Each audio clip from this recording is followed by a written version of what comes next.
makes interesting noises, and occasionally asks for patience instead of blind faith. An old and interesting car. And here are 3 reasons why it might be the best decision you'll ever justify to your friends. Reason 1. Old cars have personality. Modern cars are very good, almost suspiciously good. They start every time, isolate you from the outside world, and politely beep if you look like you're having a thought of your own. An older car doesn't do that. It communicates differently. A classic Alfa will tell you how it's feeling through the steering wheel. An MG might rise up theatrically before it's ready to leave. A classic Rolls-Royce won't just go around a corner, it will discuss it with you first. You don't just drive these cars, you negotiate with them, and somehow that makes every journey more memorable. Reason 2. Old cars make ordinary moments feel special. A trip to the shops in a modern car is an administrative task. In something older, it becomes an event. You park a classic Mini or an old Mercedes, and suddenly strangers want to talk to you. People smile. Someone tells you they had one, just like that in 1988, and regrets selling it every day since. Old cars turn errands into stories. They slow you down just enough to notice where you are, what you're doing, and why you bothered leaving the house in the first place. Reason 3. Old cars teach you useful life skills, patience, listening, improvisation, carrying a small but emotionally significant collection of tools. An old Volkswagen or Alfa doesn't break to punish you.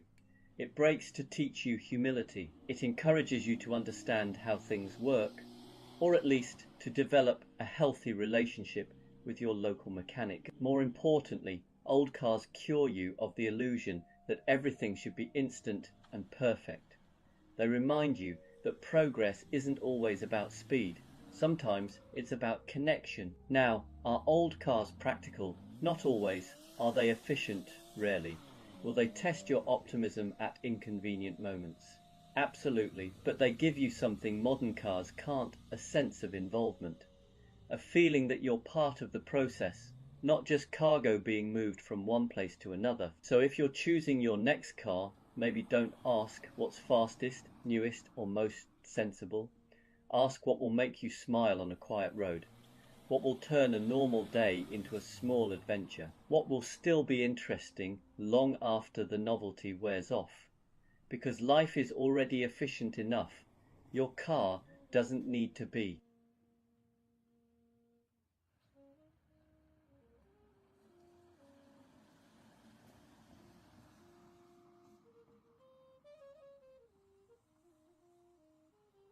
There's a quiet bond between people who own classic cars. You can spot it almost instantly. It's not about money or performance figures or even good taste, although we like to pretend it is. It's about shared experiences that make absolutely no sense to anyone else. And there are 3 in particular that only classic car owners truly understand. The first is this: the key turn moment. Modern cars start when you ask them to. Classic cars consider it. There's always a pause, a half second, where the engine thinks about its life choices. You turn the key in an old Alfa Romeo or a Triumph, and you listen, not casually, but with the focus of a bomb disposal expert. Is that a healthy crank? Is that a confident cough? Or is that the sound of today being one of those days? Every start is a small emotional journey, and when it fires into life, you feel a completely unreasonable sense of personal achievement. The second thing only classic car owners understand is the relationship you develop with smells and noises. A faint whiff of fuel in a Jaguar, that's character. A new rattle in an old Porsche, that's a conversation starter. You stop thinking in terms of, is something wrong? And start thinking in terms of, is this noise new, louder, or merely expressive? Your car becomes a living thing with moods, habits, and the occasional tantrum. You don't panic, you diagnose, you negotiate, and sometimes you just turn the radio up and promise to look at it later. And then there's the third thing: strangers. Classic cars turn you into a public service. Petrol stations become social events. Someone will always say, I used to have one of those, even when it's a Renault. they very clearly never owned. People will tell you about their uncle's MG, their neighbour's Volvo, or the one that got away in 1987. You'll nod, smile and listen because you're part of a rolling museum now, whether you like it or not.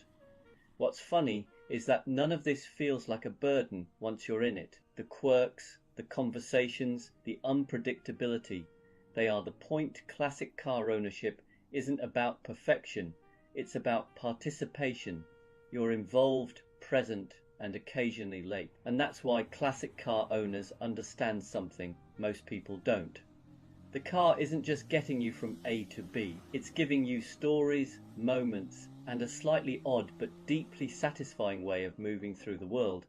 You don't just own a classic car, you enter into an agreement, and somehow, despite everything, you're always happy you did.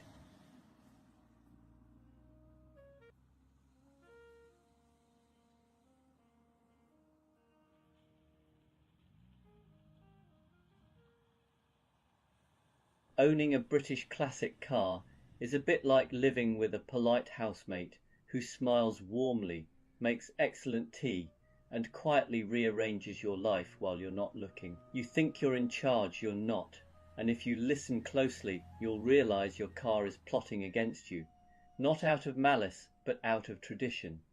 Let's start with the first plot. Number 1, timing.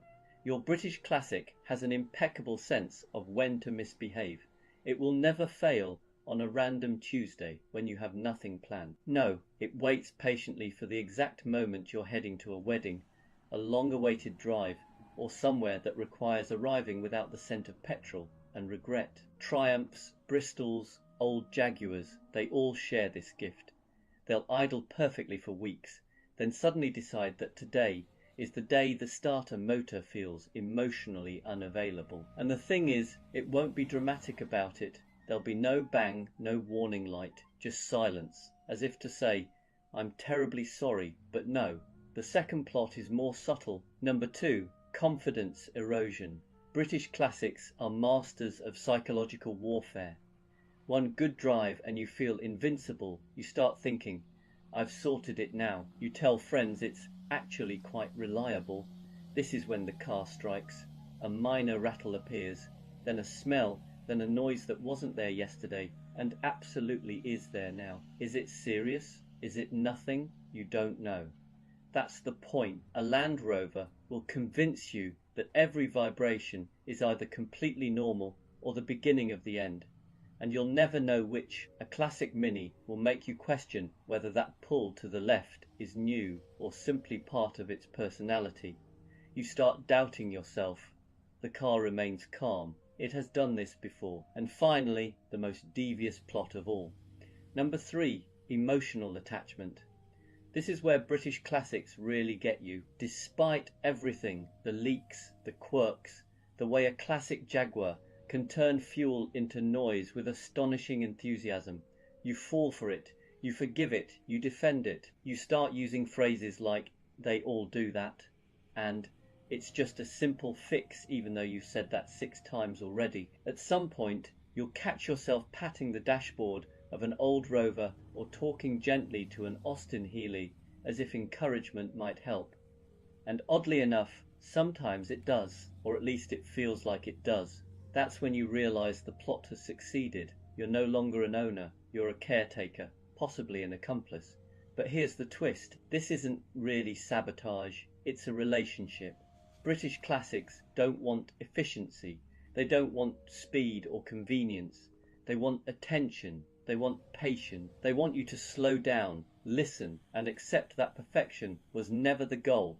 So yes, your British classic is plotting against you, against your schedule, your certainty, and your spare cash. But it's also plotting for something quieter and better. Fewer rushed journeys, more stories. And the kind of memories you only get from a car that occasionally refuses to cooperate. And honestly, you wouldn't have it any other way.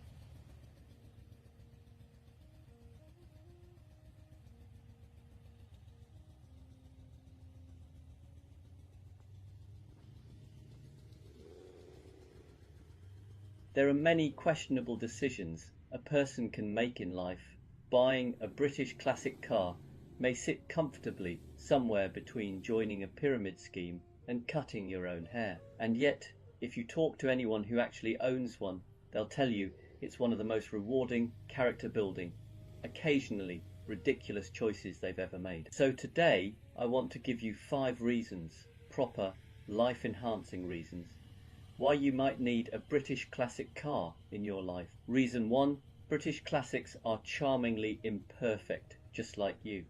A British classic is not afraid to show its quirks. An old MG, for example, will happily reveal its entire emotional landscape through the dashboard.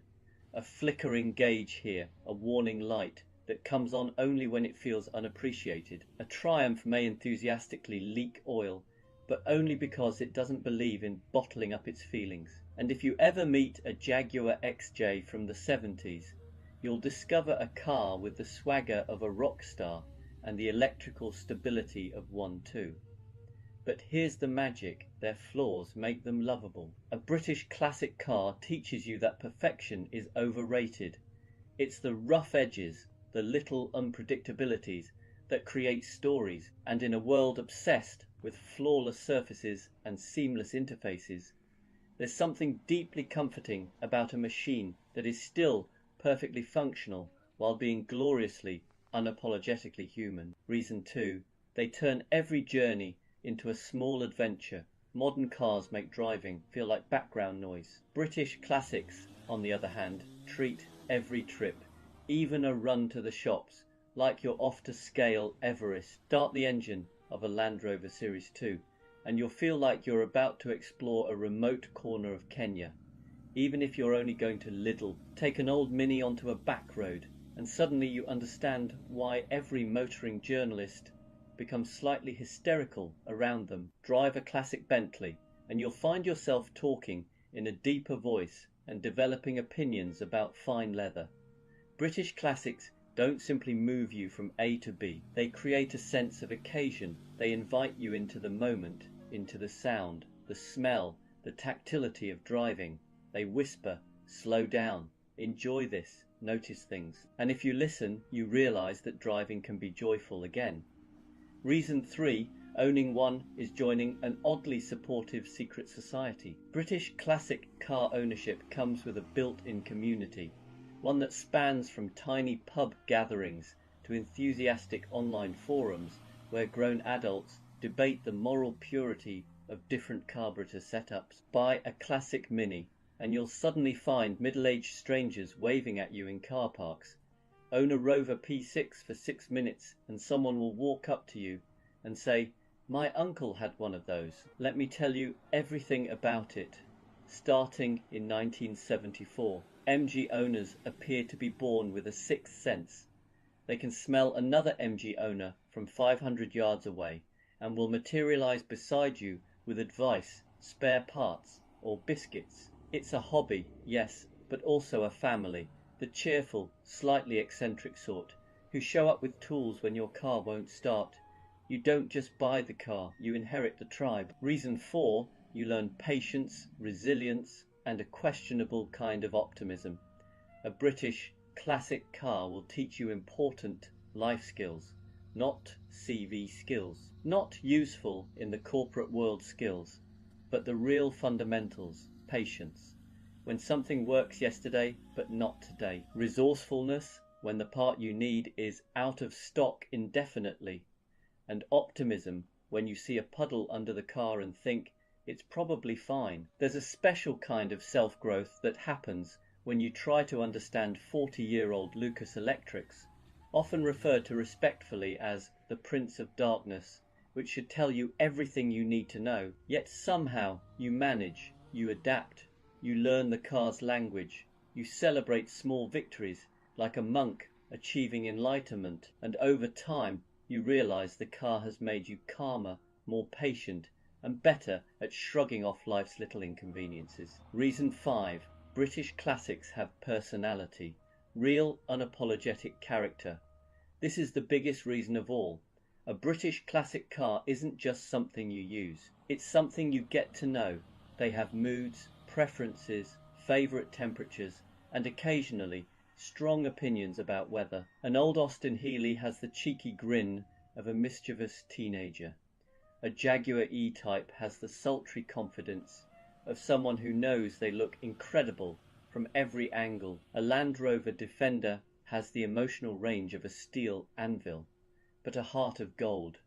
These cars are alive in a way that modern machines simply aren't. And because they have character, they give you character. You become the person who doesn't just drive somewhere, you arrive somewhere, accompanied by the sound of an old engine and a light spray of oil mist. People smile at British classics. They start conversations. They bring nostalgia, joy, curiosity, and a tiny splash of chaos. And let's be honest, the world is better with a bit of chaos in it. So why do you need a British classic car? Not because it's sensible, not because it's practical, but because it adds colour to your life. It slows you down, toughens you up, and makes everyday moments feel cinematic. It gives you stories to tell. It connects you to people you never would have met, and it reminds you, gently, persistently, that life doesn't have to be perfect to be wonderful. A British classic car will frustrate you, enchant you, challenge you, and occasionally leave you stranded. But it will also make you smile in a way almost nothing else can. And if that isn't a good reason to own one, I don't know what is.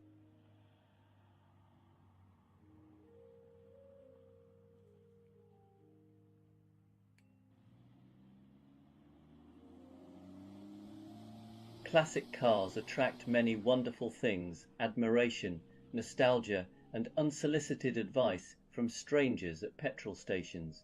They also attract myths, persistent, confident myths, the kind delivered by someone who hasn't owned a classic car since 1987, but feels very strongly about it. So let's gently put a few of these to rest. First myth: classic cars are incredibly unreliable. This one usually comes from someone driving a modern car with 3 warning lights on and a software update pending. The truth is, most classic cars are very honest. A classic Mini, a Triumph, or an old Mercedes will tell you exactly what's wrong, often audibly, sometimes aromatically. Modern cars, by contrast, prefer vague threats and cryptic symbols. Reliability isn't about age, it's about maintenance, sympathy, and occasionally accepting that Italian electrics have personality. Second myth: you have to be rich to own one. Yes, if your idea of a classic car starts with air-cooled Porsche and ends with auction estimate, that might be true. But plenty of classics are wonderfully attainable. An old MG, a Rover, even a slightly scruffy BMW from the 90s can be cheaper to run than a modern finance agreement. The real cost isn't money, it's time, patience, and the willingness to Google things like, why does it only do this when it rains? Third myth: classic cars are terrible to drive. This is usually said by someone who expects a 1970s Alfa Romeo to feel like a new Golf GTI. Classic cars don't isolate you, they involve you. You feel the steering, the road, the decisions you've made in life that led you to this moment. And once you recalibrate, many classics are an absolute joy. There's a reason people still talk about how a Porsche 911 feels, or how delicately a well-sorted MG flows down a country road. Next myth: they're just toys for old men. Yes, there are flat caps, but there are also young owners, artists, engineers, and people who simply like things with character. Classic cars aren't about age, they're about taste, and possibly stubbornness. Anyone who keeps a Lancia running in the modern world is not clinging to the past, they're committing an act of quiet rebellion. Another favourite: classic cars are bad for the environment. This one's more nuanced. Yes, they're not exactly carbon neutral, but most classics do a few thousand miles a year at most. They're repaired, reused, and kept alive rather than scrapped and replaced every 3 years. Sustainability isn't just about what you drive, it's about how often you replace it. A well-loved old Volvo, still going strong, has arguably done its bit. And finally, the biggest myth of all: classic car ownership is stressful.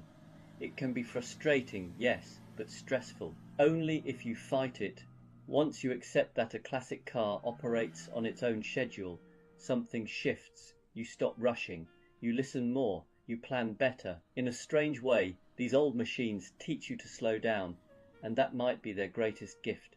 So maybe classic cars aren't impractical relics after all. Maybe they're reminders that not everything needs to be fast, perfect, or efficient to be worth keeping around.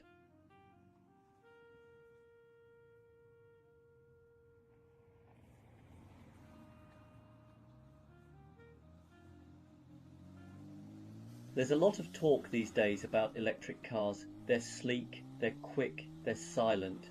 A bit too silent, if you ask me. And every week someone asks me, so are you getting an EV yet? And every week I give the same answer, eventually, but not yet, not for the moment. Because here's the thing, I quite like a car that sounds like a car. I'm not ready for something that hums quietly like a very patient washing machine. When I press the start button, I still want a little drama, maybe a grumble, maybe a cough, maybe a gentle reminder that pistons are doing something vaguely heroic under the bonnet. My friend's Tesla starts with all the emotional expression of a smartphone waking up from a nap. Is it efficient? Absolutely.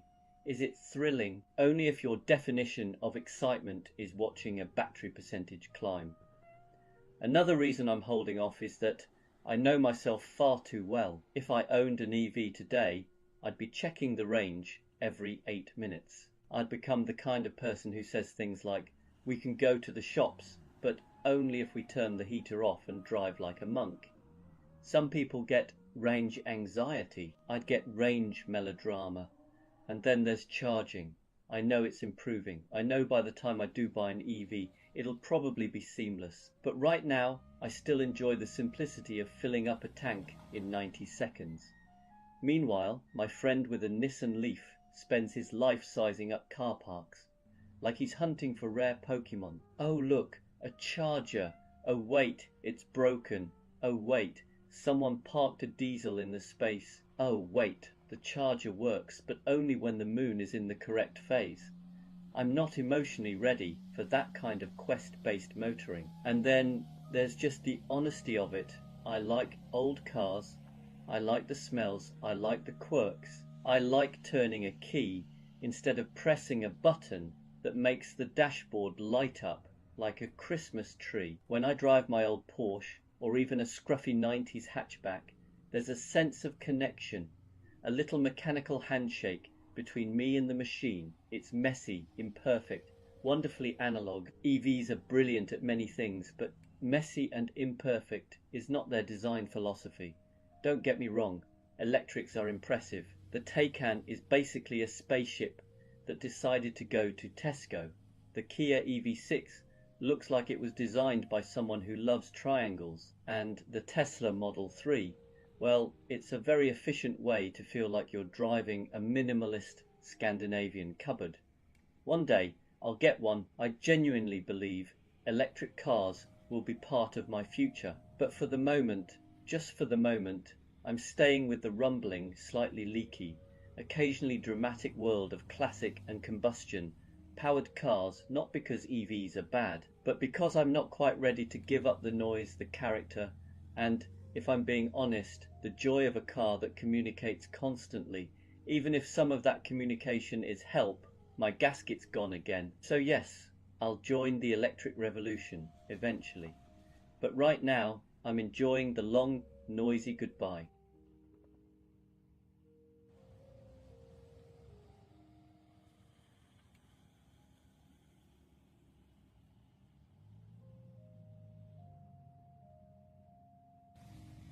There's a strange calm that lives inside every classic car. It's not obvious at first. In fact, it's often hidden beneath rattles, warm oil smells, and the quiet suspicion that something electrical might be having a bad day. But once you spend enough time with an old car, you start to notice it, a kind of calm you don't really find anywhere else.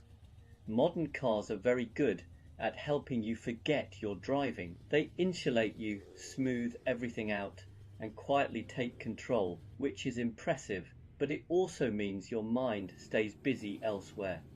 In a classic car, that doesn't happen. Whether it's an old Porsche, a slightly dramatic Alfa, or a charmingly unpredictable Citroën, the car keeps you present. You feel the road through the wheel. You hear the engine thinking out loud. You're part of the process. And that's where the calm starts, because when you're paying attention to something real and mechanical, your thoughts stop racing ahead. You're not worrying about tomorrow's to-do list while guiding an old BMW through a corner or waiting for a carbureted engine to warm up properly. The car gently insists that you stay right here, not in a forceful way, just enough to bring you back. There's also comfort in the honesty of it all. Classic cars don't pretend to be perfect. A Land Rover will tell you exactly how it feels about potholes. A classic Mini will remind you that speed is optional and enthusiasm is not. Even something elegant like a Jaguar has no problem letting you know when it's had enough for the day, and somehow that honesty is soothing. You stop expecting perfection, you stop rushing, you adapt, and then there's the pace. Old cars move through the world differently. They're not in a hurry, and once you accept that, neither are you. You take longer routes, you leave earlier. You arrive calmer. Even a short drive starts to feel like a small event rather than a task to be completed. It's funny, we often talk about classic cars as stressful, temperamental things, and yes, they can be. But inside that unpredictability is a kind of quiet agreement. If you treat the car gently, it will do the same for you. It teaches you to listen, to ease off, to respond rather than react. So maybe the calm inside a classic car isn't something built into the dashboard or hidden under the bonnet. Maybe it's what happens when a machine slows you down just enough to notice where you are, what you're doing, and how good it feels to be fully there. And in a world that's always rushing forward, that kind of calm is quietly priceless.